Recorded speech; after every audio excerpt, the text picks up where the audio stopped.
안녕하세요. 법도TV 엄정숙 부동산 전문 변호사입니다. 오늘은 임대료 연체가 권리금 횟수에 미치는 영향에 관한 내용입니다. 세입자의 권리금 횟수를 두고 건물주와 분쟁이 발생하는 경우가 종종 있습니다. 세입자에게 아무런 잘못이 없는데도 건물주가 세입자의 권리금 거래를 방해한다면 당연히 법률상 권리금 보호 의무 위반에 해당합니다. 하지만 세입자가 법률에 어긋난 행동을 한 사실이 있다면 권리금 횟수가 쉽지는 않습니다.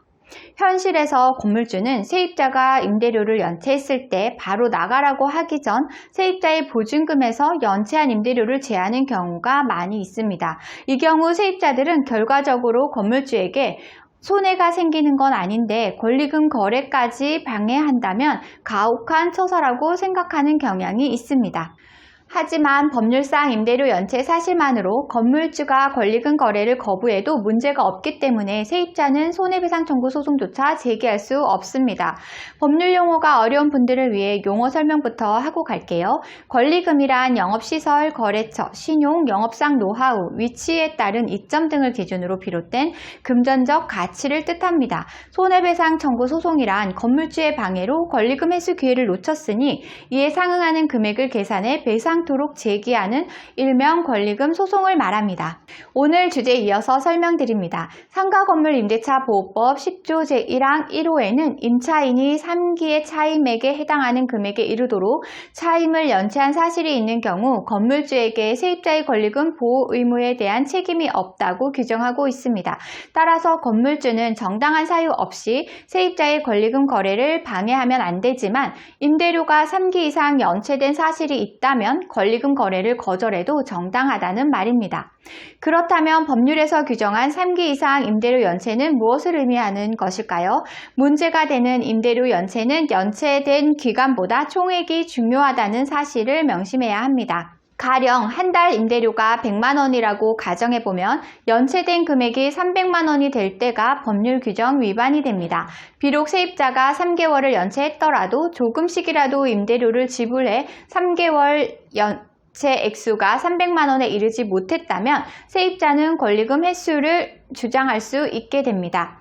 반면 임대료가 3기 이상 연체된 사실이 있어도 권리금 회수가 가능한 경우도 있습니다. 두 가지 경우를 예로 들 수 있습니다. 첫 번째는 건물주가 연체된 임대료를 보증금에서 제해 손해가 발생하지 않았다고 판단하여 세입자의 사정을 봐주는 것입니다. 이 경우 법률상 세입자의 권리금 회수가 불가능한 상황이어도 건물주가 허락한다면 권리금 거래가 가능하게 됩니다. 두 번째는 임대료 연체 사유가 정당한 경우 세입자가 소송으로 정당함을 다퉈볼 수 있는 경우입니다. 가령 세입자가 여러 차례 고장난 건물 시설을 수리해 달라고 요청을 해도 건물주가 수리해 주지 않는 경우가 있습니다. 이때는 세입자의 돈으로 수리한 사실이 있다면 임대료를 연체한 것이 아닌 건물주가 내야 할 수리비를 내가 낸 것이다 라고 주장해 볼 수 있습니다. 다만 소송은 여러 변수가 있고 예측이 어렵기 때문에 판단은 온전히 법원의 몫이 될 수 있습니다. 오늘은 임대료 연체가 권리금 횟수에 미치는 영향에 관한 내용을 설명드렸습니다. 정리하자면 3기 이상 임대료 연체 사실이 있으면 권리금 횟수가 어렵다는 내용이었고요. 3기 이상 임대료 연체는 기간이 아닌 연체된 총 액수가 기준이라는 말입니다. 임대료 연체 사유가 건물주에게 있다면 소송으로 다퉈볼 수 있습니다. 오늘 주제와 관련된 문의사항이나 권리금 관련 문의사항이 있으신 분들은 홈페이지에 문의사항을 남겨주시면 이메일로 답변 드리고 있는데요. 홈페이지는 네이버에서 법도 권리금 소송센터를 검색하시면 쉽게 찾으실 수 있습니다. 홈페이지에 접속하시면 상단 우측에 무료 상담 메뉴가 보이실 텐데요. 빨간색으로 체크된 부분은 명확하게 정보를 입력해 주시고 본문에 궁금한 내용을 입력해 주시면 이메일 또는 유선 전화로 답변 드리고 있습니다. 오늘은 여기까지 설명해 드렸고요. 다음에 더 좋은 부동산 법률 정보로 찾아뵙겠습니다. 저는 엄종숙 부동산 전문 변호사였습니다.